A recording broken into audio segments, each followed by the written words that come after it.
Saudara ahli psikologi klinis Liza Marieli Japri juga dihadirkan kuasa hukum terdakwa Richard Eliezer dalam sidang kasus pembunuhan Brigadir Yosua yang digelar Senin hari ini 26 Desember.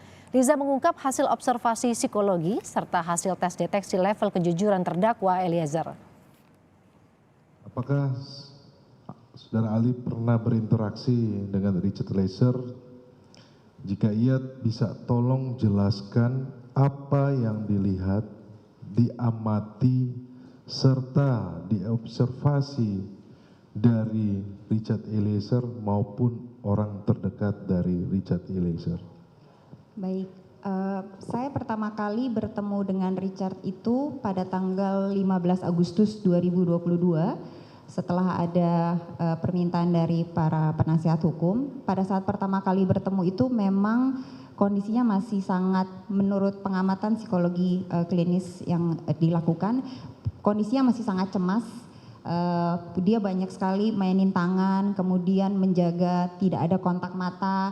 Setelah itu suaranya volumenya pelan sekali pada yang pertemuan pertama itu. Tapi walaupun pelan, Richard masih mampu untuk mengelaborasi pertanyaan, kemudian menceritakan secara runut juga apa yang terjadi kepadanya.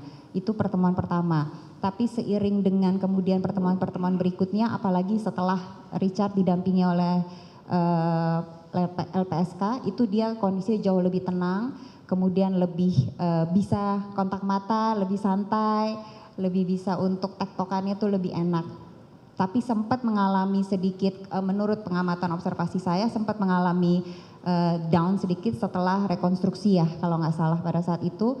Sehingga pada saat itu kita juga kembali melakukan terapi untuk membantu dia lebih rileks. Ketika Saudara Ali pertama kali mendampingi Richard Eliezer, tentunya dari keilmuan Saudara Ali bisa membaca apakah Richard Eliezer ini berkata jujur atau tidak.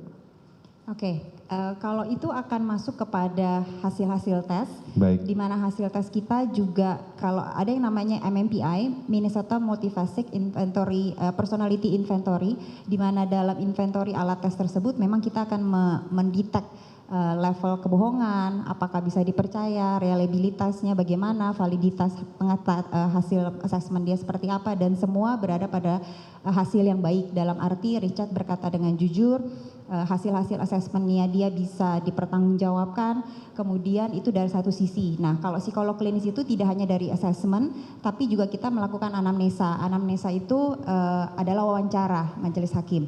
Jadi anamnesa itu ada yang auto langsung dengan individunya, dalam hal ini adalah Richard, ada juga dengan alo anamnesa yaitu dengan orang tuanya tentunya.